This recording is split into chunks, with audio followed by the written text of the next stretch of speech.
Ladies and gentlemen, welcome to the Players NIL Industry Insider Podcast. My special guest today from the Dub Group in 1Oklahoma, Allie Miller. Allie, welcome to the podcast. Thank you so much. It is so exciting to be here. Well, I'm excited to speak with you and to gain some wisdom and some knowledge from your experience. You went to the University of North Carolina. You're the co-founder and CMO of Dubs Group, affiliated with 1Oklahoma. We'll get into all of that, but I always like to make it a little personal in the beginning. Obviously, you have a relationship with sports. Tell me about your childhood. Did you play sports? Where'd you grow up? What teams did you cheer for? Was there someone that inspired you? How did you get started in this space? Absolutely a great question. And the long and short of it is I cheated. I grew up in San Antonio, Texas. So I was a Spurs fan at the height of the Manu, Tony, and Tim era. So I saw greatness in the NBA. Both my parents went to the University of Oklahoma. So I saw the greatness of the Bob Stoops era growing up. And then I unfortunately am all of about 5 feet tall. So sports didn't quite work out for me, but I did have a love of dance that at least kind of was ancillary to your typical organized sports. So we were a sports family. That's how we operated and what bonded us. And actually a really big driver for me going to the University of North Carolina, understanding that they had a strong sports program and something that absolutely was important to me when I picked what college I was going to go to. Well, I've been on a lot of campuses in the country, and Chapel Hill may be as nice a college town as there is in the country, so you didn't make a bad choice. No, they say you're a Tar Heel for life, and it is true. Yeah. And what did you major in? What did you study at UNC? I was a sports administration major. So I knew pretty early on that I wanted to be a part of sports. I believe inherently that sports makes people better, whether you're a fan or a player. And so I knew I wanted to be a part of that. What I was not expecting was a degree in history, of American history, actually through sport. So I took the history of baseball, the history of football, and learned about the great immigration in the 1840s through prize fighting. And I learned about kind of these cultural moments. And what it solidified for me was that sports is just a microcosm of the larger cultural moments that are happening in our society. And it's now really exciting to think about that in terms of what we're doing and how sports is a microcosm of a larger cultural flashpoint for us.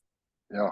Well, we'll talk more about that. I agree. And I think I shared in our preamble that, one of the principles of the Players NIL is how do you use athletics to better your life? And it doesn't mean that you have to be Michael Jordan, right? It could be, someone that's a fan. It could be someone that studied it, someone that has a passionate interest. Clearly, you have an entrepreneurial spirit. The Dubs Group is a talented rep group specializing in the collegiate NIL space. Did you know you were an entrepreneur? Did you always dream of owning your business, creating something? How did that come about? I didn't. I graduated the University of North Carolina. I packed all of my things up in a U-Haul and I drove up the next week to the New York City area. I was in Connecticut for a little while, and then Manhattan. And I worked in the ad agency space. And I can't speak more highly of that space. I learned and touched so many different industries that all related back to sport. And I understood very quickly the versatility of sports sponsorship and its ability to reach basically every industry in the United States. And so they say a day at an ad agency is like 3 days anywhere else. So very quickly, I was able to gain some real experience that I was able to kind of pivot back. And my husband was deployed, so I moved back to Fort Worth to be closer to family, and the NIL ruling changed. I actually ended up doing one of the first NIL deals in the country through this ad agency, and it never went live. It was such a disaster. And we were working with a big name university, big name brand. We were, professional ad agency. There should have been no reason that we struggled with this. And it showed me so much white space in the collegiate arena And it was something that I recognized. So many people in sports work in pro sports. The collegiate landscape is really insulated and so much smaller. So I came home, I was talking with my dad about, man, I would have done this differently, and I couldn't believe this was the way it was. And out of that conversation, we founded the Dubs Group. Great, great. I love it. What does entrepreneurial spirit mean to you? What were some of the things you had to learn about, overcome, achieve? What have you learned since you started? What is entrepreneur? When I say entrepreneur, where does that touch you in your heart, in your soul? Yeah, I mean, I think to be an entrepreneur, you have to not only be an expert in what you do, but you also have to be able to market it. And so that is a really difficult balance to strike. And I think I lucked out a little bit because what I do is marketing. So I was able to walk the paths relatively easily. But I think so often people say, I want to be an entrepreneur. I want to be in charge of my own life. I want to be my own boss. But that doesn't just happen. You have to go work for someone else and understand what it's like somewhere else. Get the experience you need, understand the landscape you're trying to enter into, make sure that you know what you're talking about, and then you can go and find that white space. The white space of the collegiate era found me. I was always a bigger fan of college than I was of professional sports, but never did I say, I'm going to wait for the NIL law to change and then I'm just going to strike, right? And so it was my experience in pro sports and sponsorship that allowed me then to find the right opportunity in the right white space. Yeah. July 1st, 2021, a day that will live in infamy. The NCAA did us no favors by removing all restrictions and giving us no guidelines. That first summer was chaos and craziness. It's only slightly subdued since then. It's still pretty chaotic. Tell me where the NIL space is today in your mind. You know, where are we? What are the challenges? What are you working on? And where do you think we're going? A couple weeks ago, and you'll have to excuse the chaos, we're actually moving into our new office. So apologies. But a couple weeks ago, we kind of took a moment, my dad and I, and looked back at one of the initial decks that we created when we were thinking about starting all of this. And what was so unbelievable to me, and one of the reasons that I've enjoyed working with my father so much, is what we're doing right now hasn't changed from day one. Now, the laws have changed. There are some tweaks here and there. Of course, we have grown, but the core value of what we're trying to do hasn't even moved an inch. And I would argue that it took the marketplace a couple iterations to meet us where we are now. I think you saw the NIL space come out with these platforms, right? That was round one. You saw the open doors, you saw the influencer, everybody had a platform. And the way I describe that is it's like Craigslist. Someone is selling a couch and someone's buying a couch, but if you don't have somebody connecting, it doesn't really help anything. And then I think you saw the second iteration, which was the collectives, the donor-based model of help us go and acquire a team that you would be proud of. And the issue with that is you've never heard of the term consumer fatigue, but if you even are ancillary to the sports space right now, all you're hearing about is donor fatigue. Mm-hmm. And so that has led to what I believe the market is turning into, which is kind of this third iteration, and where the Dubs Group has been the entire time, which is market-based products. So using athlete NIL to create products that consumers want to buy into. And we're excited about that because, people love their team, whether it's Oklahoma or others.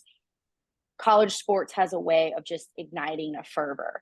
And so people want these products. It's not like we're having to go and invent a light bulb that has this unbelievable value and we had no idea and it's changing the world. Like, people just want more access to their players, right? And so that's what we're providing.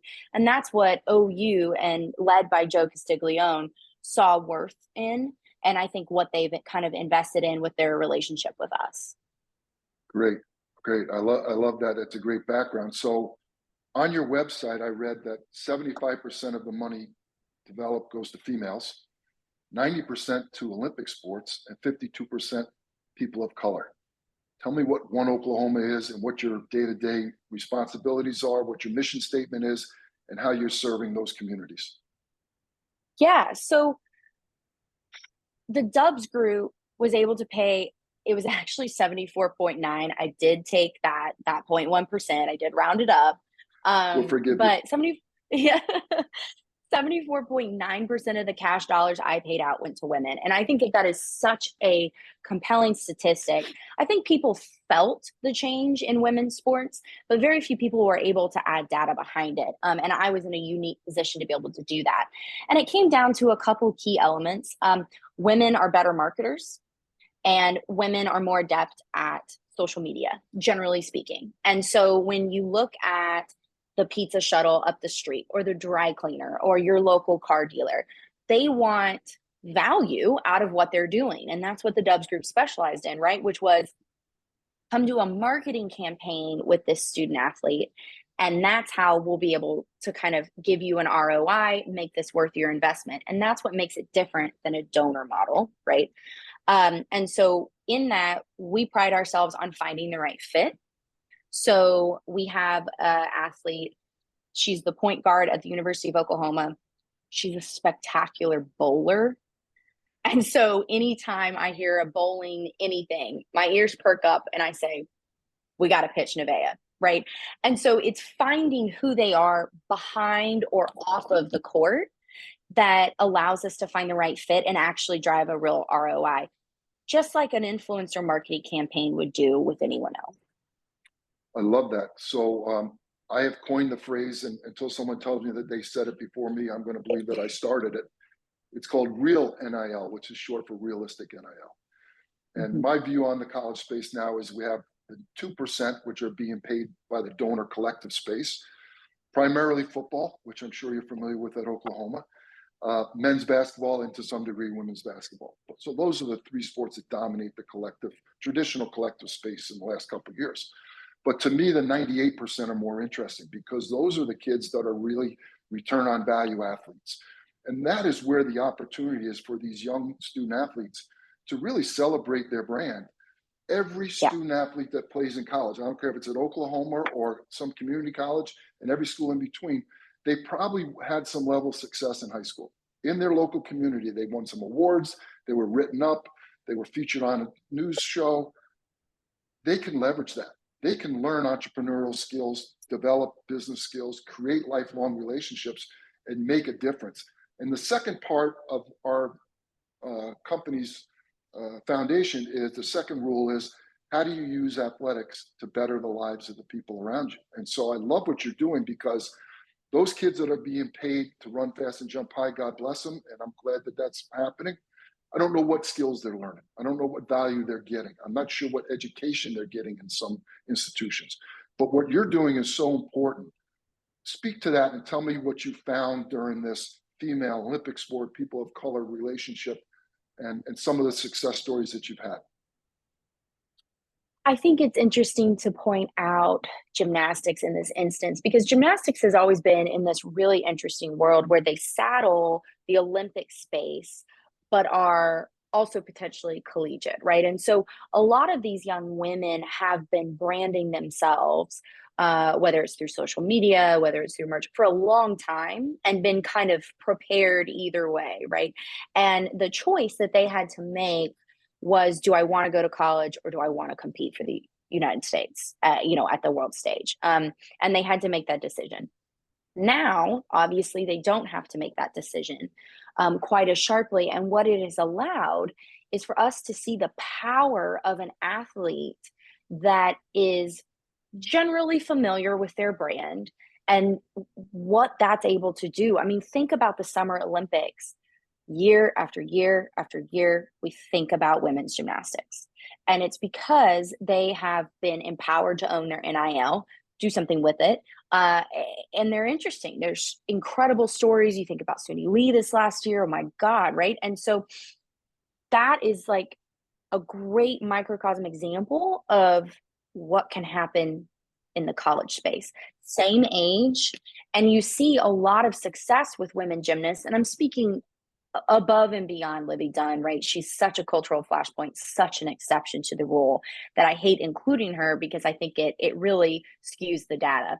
But that's what we can do now, and it's so powerful. And so I think the expectation that student athletes will work a full-time job by being student athletes and then work a full-time job by being full-time students is insane. I think the thought of then adding the responsibility of becoming a branding expert and a marketing expert and a social media influencer is just not possible. And so that's where I think it's so important, and what we have really strived to do at the University of Oklahoma through 1Oklahoma is take our knowledge and apply it to the fantastic people that are already there. So the story is already there. I talk about a player, his name is Ethan Downs, and he is a defensive player for the University of Oklahoma on their football team. He has an unbelievable story. His brother is currently in prison. His best friend passed on in high school.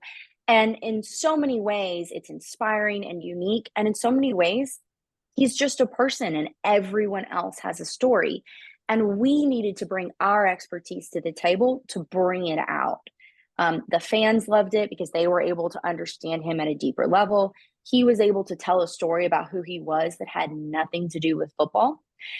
And everyone walked away better. And so that's where I think this next iteration, this third round, is all about applying skills to the stories that are there, as opposed to holding the athletes responsible for creating stellar content on their own. Yeah, that's a great point, great concept. You made me think that one of the things that I've learned in the last 3 years as we have tried to educate athletes about these opportunities is the mental health aspect.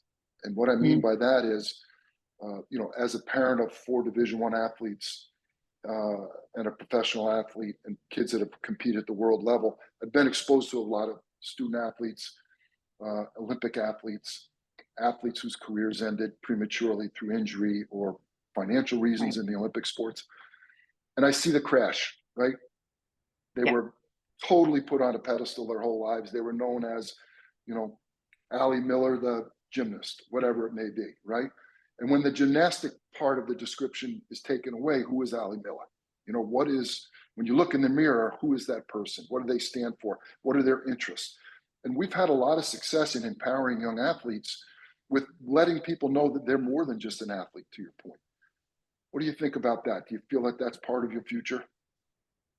I would hope it already is what we're doing, and absolutely it is a part of our future. I think back to, I have a close friend of mine. She's quite tall. She played basketball in college, and she was always kind of celebrated for her height and her, physical body, right, was so impressive and wonderful. She graduated, and all of a sudden she was a 6'3" single woman, right? And the society aspect changed quite a bit. And it became almost a hindrance sometimes because she couldn't find pants that fit her right, or and so I think we don't do a great job as a society as understanding these athletes beyond the face value, because oftentimes there hasn't been a value proposition beyond their playing ability. And that's something that we look to change here at 1Oklahoma. The value proposition, absolutely, there's a value on the field, but it's so much more than that. And if we can create really strong products and really strong stories behind who they are, then society will start to buy into everything else as well. Yeah, I love it. I think that's excellent. So let's look forward a little bit. What are some of the exciting projects, and how are you engaging fans? Tell us a little bit about some of the activities and activations that you're working on.